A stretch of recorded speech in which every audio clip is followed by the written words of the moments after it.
자, 여러분들, 오늘은 전시간 이어가지고요. 이번 판에는 송금에 대한 얘기를 좀 해볼게요. 송금과 송금불산입 보겠습니다. 자, 송금에서는요, 송금에 이제 정의하고요.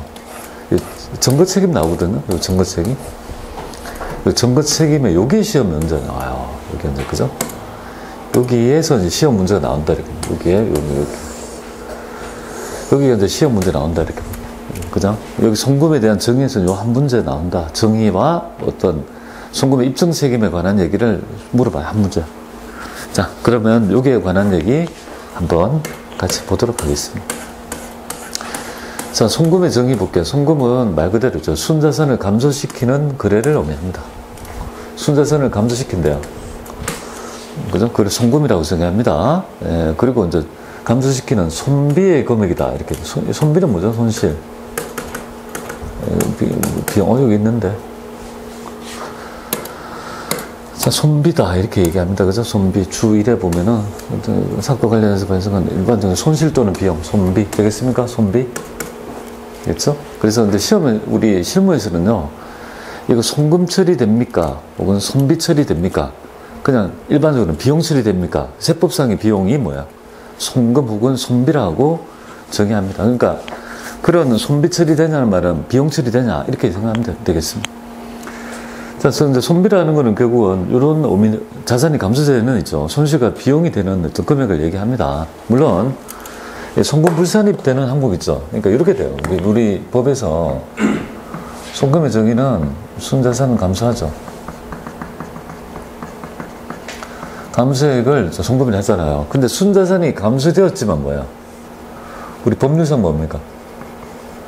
송금 아니라고 하는 항목 있죠. 이거는 순자산이 감소됐지만 송금이 아니야라고 하는 항목을 제하고는요, 이 송금이라고 생각하시면 되겠습니다. 그러니까 우리는 지금 두 개 배워야 되죠. 요거 송금에 대한 의미, 범위하고 요거 송금불산입 되는 거. 특히 이제 여기가 양이 많죠, 그죠? 그럼 송금불산입은 그게 두 개가 있어요. 뭐가 있냐면 우리 법에서 정한 있죠. 송금불산입 항목. 일단 첫 번째 자본거래 볼게요. 자본거래는 주식 할인 발행차금 이런 거 있죠. 그런 거는 실제로 자본이 감소됐죠, 그죠? 그 하나로 보면 덜 유입했으니까 자본이 순자산 감소거래지만 이거를 비용 처리로 인정해 준다면요, 반대 개념하고 서로 매칭이 아니기 때문에 자본거래는 건드리지 않습니다. 그래서 자본거래는요, 자산이 증가하든 감소하든 송금이나 입금을 보지 않는다. 송금불산입 항목에 보고 그다음에 이제 기타 조세 정책적 목적, 조세 정책 목적이죠. 정책 목적에 의한 거는요, 이런 것들은 실제로 순자산 감소액이 맞아. 하지만 이것까지는 좀 그렇지 않아? 뭐 이런 거 있죠. 이런 것까지 포함해서 지금 송금불산입 항목으로 규정되고 있다. 이렇게 보시면 되겠습니다. 자, 송금의 범위. 여기에 있는 것들을 쭉 디테일하게 배우셔야 될 것 같아요. 디테일한 거는 세부적으로 말씀드릴게요. 근데 송금의 인식요건은요,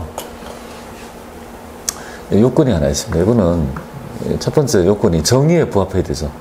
정의에 부합하고 입증 책임이 있죠. 두 가지 원칙이 있습니다. 그래서 송금의 입증은요, 업무에 유관성이 되죠. 정의에 부합해야 되죠. 손배. 업무에 유관해야 되는 지출이어야 된다. 그 다음에 수익 관련 지출해야 된다. 수익 관련 지출. 그리고 통상성입니다. 통상적이어야 된다. 그런데 통상성이까지는 뭐 몰라도 되고, 특히 요거가 가장 중요합니다. 업무의 유관 비용, 그죠? 만 인정. 그러니까 그러면 대원칙이 뭘까요? 업무의 무관 비용은 뭐예요? 무관 비용은 송금불산입이다. 여기에 이제 정립이 되겠죠? 그래서 요거 업무의 유관성이라는 개념이 송금을, 그죠? 인정받기 위한 가장 큰 개념이라고 보시면 되겠습니다. 그리고 이제 여기에 입증 책임이죠. 법적 입증 책임. 입증 책임이 뭐냐면요, 법정 정빙이라고 합니까? 보통. 법정 정빙, 적격 정빙이라고 불리는 겁니다. 송금을 인정받기 위해서는요, 정당성을 입증해야 한다. 이렇게 규정하고 있습니다. 그리고 또한 있죠. 우리 정기세무조사가 5년이기 때문에 해당, 그죠? 서류의 보존기간은 5년으로 규정하고 있습니다. 그럼 법정 정빙이 도대체 뭐냐 이거잖아요. 객관적인 사실을 확인할 수 있는 전부력이 뭐냐 했을 때, 과세사업자의 최고정비은요, 세금계산서. 면세사업자의 최고정비은요, 계산서 되겠습니다. 그죠? 여기 이제, 그죠? 뭐, 여러분이 보실 때 송골 정도라고 보면 되겠습니다. 그리고 얘들은요, 영수증 애들이 있어요. 영수증? 뭐야? 신용카드 매출전표 영수증, 직불카드 영수증, 현금 영수증, 이런 거 있잖아요. 이건 영수증이잖아요? 매출전표 영수증. 이런 것들도 거래가 확인되니까 인정해주고 있습니다. 자, 여기서 이제, 그 다음에 인건비의 정비원요. 원천세 영수증 내고, 원천징수 영수증하고 지급 명세표 제출하면 뭐야? 거기 이제 확인으로 받아가지고, 입증이 되거든요. 요렇게 법적 정기임이 되겠습니다. 그럼 여기서 이제 문제점이 뭐냐면요. 일반 영수증에 대한 얘기예요. 현금 영수증, 신용카드 영수증 말고, 일반적으로 거래가 확인되지 않는 이제 일반 영수증에 대해서 송금을 인정할 건지에 대한 법률상의 개념 좀 중요하죠. 그래서 일반 영수증은 위하고 다른 점이 거래가 확인되지 않죠. 그죠? 그러니까 과세관청에서 거래가 확인이 되지 않으니까 부인해야 마땅하나, 우리 법은요, 소액만 인정하나. 왜냐하면 영수증을 끊을 수 있도록, 그죠? 면제해줬던 있죠. 우리 부가치세법에 위배되기 때문에, 그죠? 일반 영수증 거래가 확인 안 되니까 객관적인 사실을 확인할 수 없잖아요. 그래, 부인하려니까 좀 부담이 따르는 거예요. 그래서 일반 영수증은요, 소액만 인정하나. 이런 입장을 취합니다. 자, 그런데, 우리 거래가 있죠. 일어나지도 않았어요. 그냥 정빙이 아예 없이 뭡니까? 이자 비용 1,000만 원 끊었다. 그죠? 정빙이 없죠? 이건 뭐죠? 귀속을 알아야 몰라요. 도대체 이 돈이 좀 정말 쓰는지 자체가 없는 거 아니겠습니까? 그죠? 아예 거래가 확인도 되지 않고 정빙도 없다면요. 그럼 귀속 불분명에 따라 해당 비용은 부인하고요. 상해처분. 대표상이죠. 그죠? 아예 정빙이 없다라면 쳐내겠다, 이 말이죠. 그러면 우리의 논의는 두 가지가 되겠습니다. 자, 일단은 있죠. 객관적인 지출이 있죠. 지출이 된 건 맞아요. 근데 이제 정빙을 갖춰야 될 거 아니겠습니까? 그래서 3만 원의 기준은 뭐예요? 3만 원 기준이 되겠습니다. 그래서 3만 원 이하면요. 문제가 되지 않고 3만 원 초과 분이라면요. 일반적 경비라면요. 우리가 송금에 산입하고 가산세를 때립니다. 이 가산세가 바로 여러분이 알고 있는 있죠. 우리 실무에서는요. 정빙불비 가산세라고 불리는 있죠. 미수치, 법정병빙 미수치 금액에 2% 가산세 있죠. 요거를 매기는 가산세가 여기서 발생이 되죠. 그런데 이제 접대비는 뭐예요? 그렇지 않습니다. 접대비는 잘 보세요. 접대비는 우리가 예전에 학습했듯이 한도 추가액도 부인하고 기타 사유 루치였죠. 정빙을 갖추지 않더라도 송금에 인정하고 가산세가 아니고요. 아예 부인합니다. 기타 사유 루치. 아예 3만 원 초과분에 대해서는 적대비라면요. 아예 부인하는 입장을 취합니다. 물론 경조금은 20만 원이라고 규정하고 있지만, 그리고 여기서 이제 그 정빙의 카드의 범위를 좀 알아야 될 것 같아요. 그래서 일반적인 경비는요, 임직원 카드가 되지만 법인카드, 적대비는요, 법인카드만 가능하다. 그러면 법인카드를 임직원 카드로 썼다면요, 이건 정빙을 갖추지 않았다고 봐서 아예 15일은 하지 않고 바로 부인하는 이런 입장을 취합니다. 자, 그러면 한번 볼게요. 얘는 인정하고 가산세를 때렸죠. 얘는 인정을 아예 날렸으니까 가산세를 때릴 수 있습니까? 오퍼즈가 코를 깨졌는데 다시 밟을 수는 없는 거 아니야. 둘 중에 한쪽만 매겨야 될 거 아니겠습니까? 요 구조를 좀 물어보더라 이거죠. 시험 문제 한번 볼까요? 다음은 정규 정빙 서류의 수치 의무와 미수치 불이익에 따른 요약한 표래요. 가장 올바르지 않는 거 찾아봐라 이렇게 돼 있습니다. 접대비 볼까요? 접대비는 3만 원 다 초과했어요. 그러면 일단 어떻게 하겠습니까? 바로 부인, 직부인, 그 다음 가산세 안 때리죠? 송금분산이 바로 직부인, 가산세 부과합니까? 부과를 안 하죠. 얘는 산입하고 가산세를 부과한다. 맞죠? 그죠? 어떤 의미인지 아시겠죠? 그래서 요거 2번이 잘못되었다. 이렇게 보시면 되겠습니다. 가산세의 개념, 접대비와 관계된 거니까 나중에 있죠. 접대비 편에서도 이 정비를 갖추지 않았을 때 얘기가 2단계 세무조정으로 우리가 오늘 확인하게 될 겁니다. 자, 그럼 이거 한번 볼게요. 자, 그 다음에 법인세 기본 통식에 보면요. 비용 배분의 원칙이라는 게 도대체 뭐냐 이거죠. 그냥 어렵게 생각하지 마세요. 우리 기업회계 기준에서 제조원가로 지출 중에 송금 중에서 제조원가로 봐야 될 놈하고 판관비로 봐야 될 거를 분리하지 않습니까? 그렇게 하면 법인세 통식에 부합한다 이렇게 보시면 됩니다. 아시겠죠? 제조원가로 보는 거, 그죠? 우리가 판관비로 할 걸 그렇게 구분해야 된다는 걸 천명한다 이렇게 보시면 되겠습니다. 자, 송금에 있죠. 예시규정 뭐 이렇게 쭉 있고요. 여기서부터 한번 말씀드릴게요. 자, 영업자의 단체에 따른 회비 또는 조액, 회비 한번 보겠습니다. 여러분들, 영업자가 조직한 단체 중에서 법정단체가 있어요. 법정단체라는 게 뭐냐면 법인이나 주무관청에 등록된 협회 같은 걸 얘기하는 거죠. 그게 내는 회비에 대한 얘기입니다. 그래서 지급한 일반적인 회비, 그러니까 법정단체의 있죠. 그죠? 지급한 일반 회비는 전액 송금한다. 그러니까 법정단체인데 일반 회비, 여기 전액 송금한다는 거고, 그게 이제 세금과 공과라는 거 아니에요? 그럼 법정단체가 무역 상공회의소 있죠? 그죠? 무역협회 이런 데를 얘기합니다. 여러분들, 상공회의소 회비가요, 왜 세금과 공과인지 아세요? 상공회의소 회비는 선택이 아니에요. 내가 상공회의소, 그죠? 왜 가입하죠? 그러니까 법률에서 어떻게 되냐면요, 반드시 회비를 납부해야 한다고 강제 규정입니다. 법에서 그렇게 딱 정해져 있습니다. 내가 낼 수 있다 없다 안 해요. 반드시 그거는 있죠, 강제성이 있습니다. 물론 거두는 형태는 좀 내어달라 하지만 실제로는요, 법률은 강제성을 가집니다. 그래서 공과금에 해당이 됩니다. 그래서 우리가 무역회폐비랄지 세금, 상공회의소 회비를 납부했다면 우리 회계처리 할 때 세금과 공과로 하는 이유가 바로 여기에 있습니다. 자, 아시겠죠? 자, 이런 반면에 있죠, 특별회비나 임의단체의 모든 회비는요, 자, 비지정 비분을 봐서 송금불산입하고 송금불산입해서 기타 사유출로 하는, 그죠? 이런 있죠, 이런 어떤 조정을 맡게 된다, 이렇게 보시면 됩니다. 요거 하나 알아야 되겠죠? 네, 그래서 영업자가 조직한 단체에 따른 일반적 회비, 법정단체는 모두 송금이고 세금과 공과라는 계정 쓴다는 거. 그 다음에 자산의 평가 손실인데요, 사유가 중요하다. 여기서 한 문제 나와요. 사유가 중요하고, 여기에 이렇게 좀 적어놔요. 결산조정 이렇게 좀 적어놓을까요? 우리 이제 결산조정은, 그죠? 우리 신고조정하고 결산조정할 때 저번 시간에 우리가 말씀드렸는데요. 이 결산조정은 결산서에 반드시 있죠. 비용 처리해서 송금을 받는 일정한 열거된 항목이라고 있지 않습니까? 그 중에서 있죠, 한 4개 정도 배웠는데, 제가 감가상각비, 그죠? 퇴직급여 충당부채, 퇴충하고 대손충하고 대손금까지 한 4개 정도를 알아보고 했는데요. 그때 나중에 배우겠다는 게 바로 요겁니다. 결산조정. 여기 국에 같이 돼 있는데, 이원에서 지금 반 배우고, 그때 반 얘기했잖아요. 지금 반 배우면 얼추 그 범위 안에 다 들어가지 않을까, 이렇게 봐요.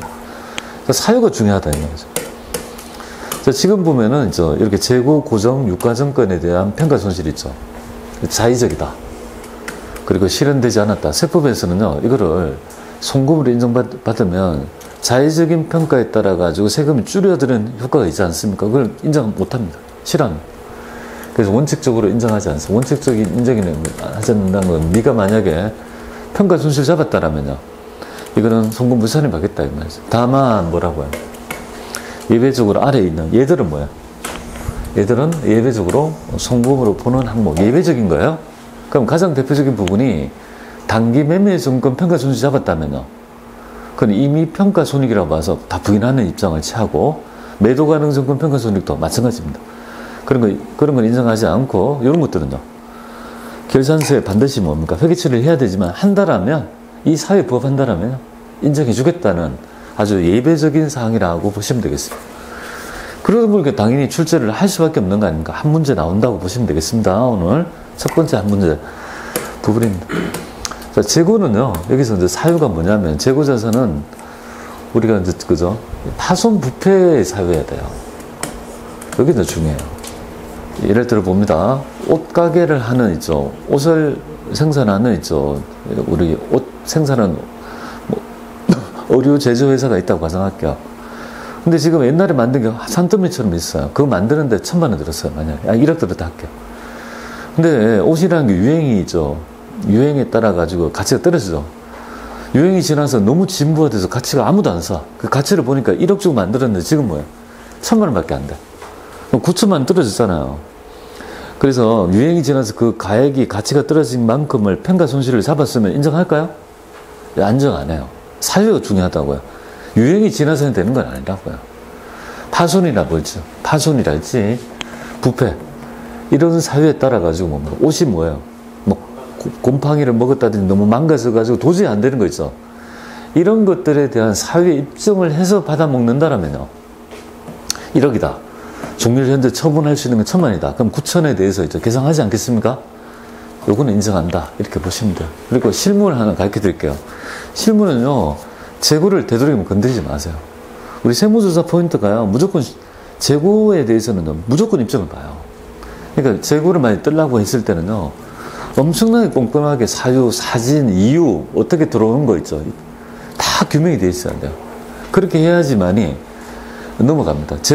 재고에 관해서 뭔가의 그 비용 들은 거 있죠. 무조건 해쳐요. 재고를 가지고 이익을 조작하는 거 아니기 때문에, 예, 그런 것들은 만약에 계산하려면 되게 신중하고 꼼꼼하게 해야 된다는 거 말씀드립니다. 자, 그 다음에 고정자산 볼게요. 고정자산은 2개가 있습니다. 여기서도 사유가 중요한데요. 천재지변 화재 이런 거 있죠. 화재, 이런 천재지변 화재 등에 의해 가지고 내가 있죠. 또 특히 이제 뭐 요새는 뭐 광업 같으면 폐광하면 뭐예요? 광물을 채취하던 그저 기계 장치랄지 이런 것들이 가치가 현저하게 떨어질 거 아니겠습니까? 천재지변이랄지 화재랄지 특히 태풍은 천재지변이잖아요. 에 따라 기계 장치가 파손됐다는 거예요. 요거는 요 사회에 부합하니까 기계 장치가 1,100억이었는데 지금 3년도 종료를 현재 시가가 0원이라면요. 1억만큼을 폐기 손실을 잡더라도 인정한다. 이렇게 보시면 되겠습니다. 자, 그 다음에 두 번째는 뭐냐면요. 시설을 다시 교환하거나, 그죠? 기술 낙후로 인해서 폐기한 생산설비 있죠. 도저히 안 돼요.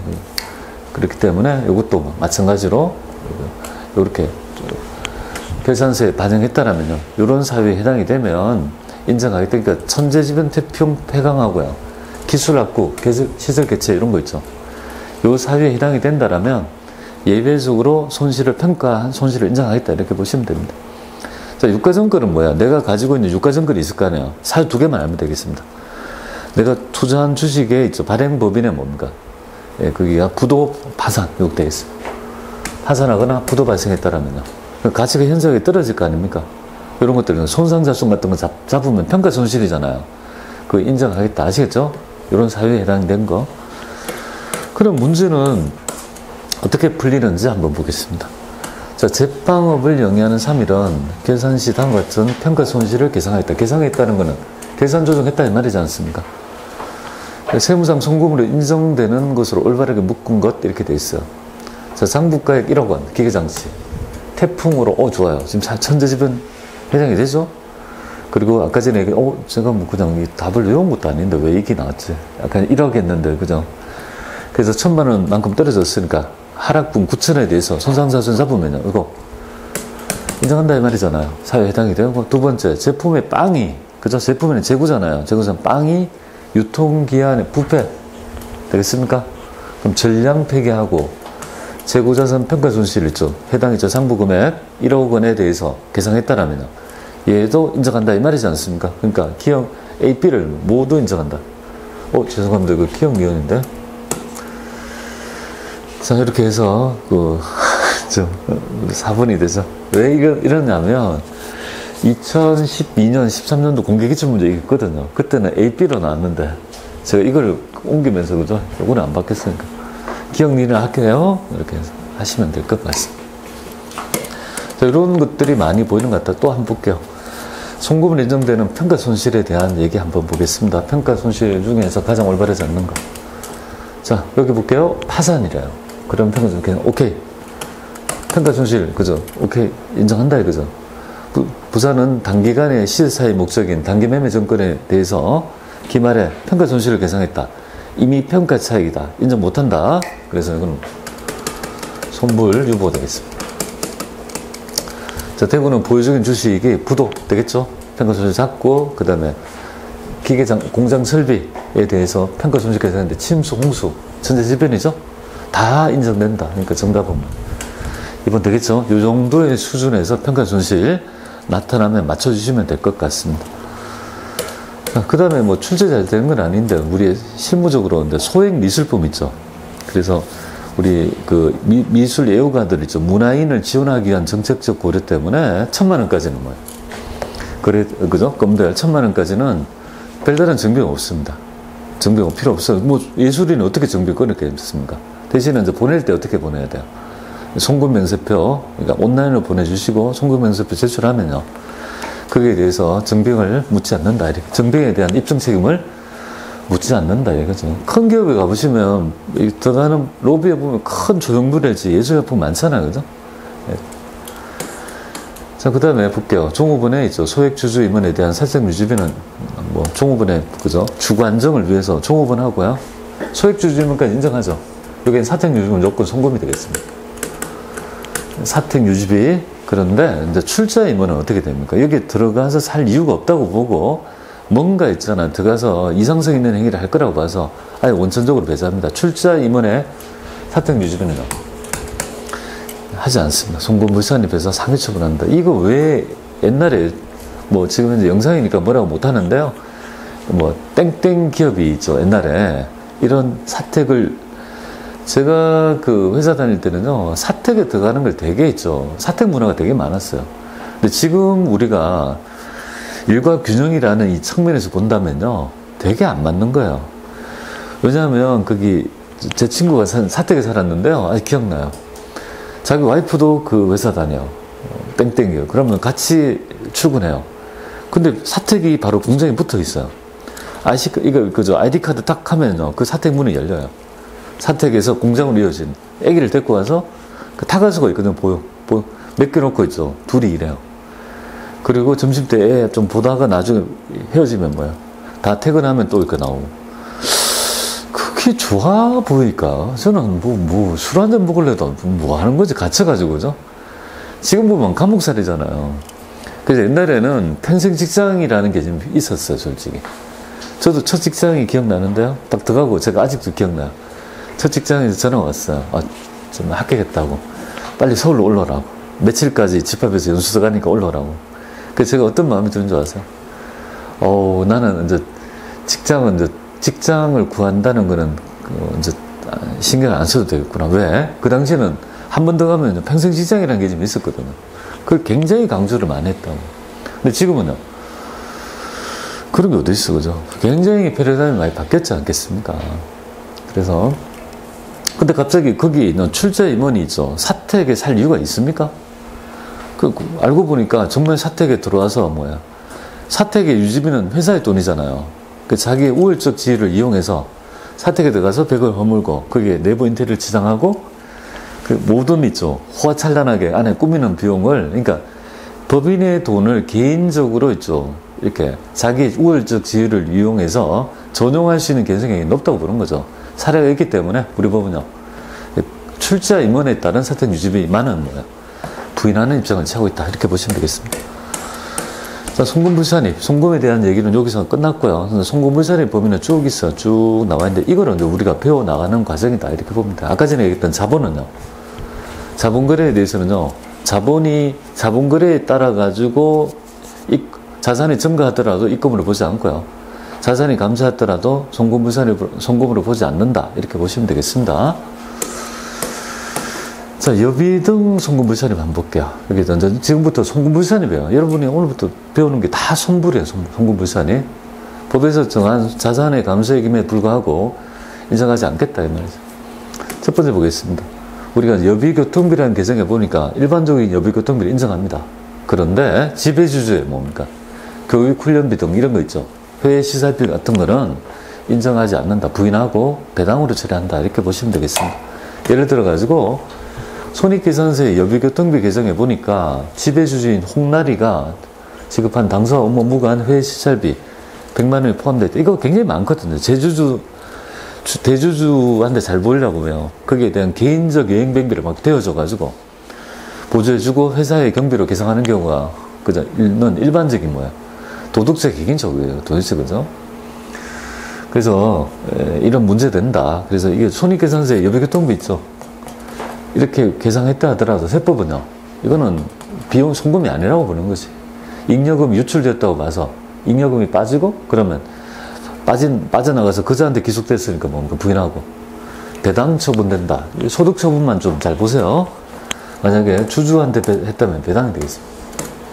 자, 그 다음에 여기 드디어 하나 나오네요. 요거 한번 볼게요. 여기 이제 발표해 놓고요. 문제 잘 나오더라고요. 이거는 전반적인 있죠. 업무와 관계없는 비용의 전반적 개념에서 다 나와요. 그러니까 여기서 이제 기초를 빼대를 좀 잡고 디테일하게 우리가 해당 내역에 가서 있죠. 이 개념 하에서 한번 정리해보면 되겠습니다. 자, 업무와 무관한, 업무 무관 비용은 뭐야? 부인한다고 했잖아요. 근데 여기서 요것만 총괄부서에 말합니다. 그러니까 업무와 관계없는 있죠. 자산의 취득과 처분에 대해서는요. 전혀 관계없다 이 말이죠. 다 인정합니다.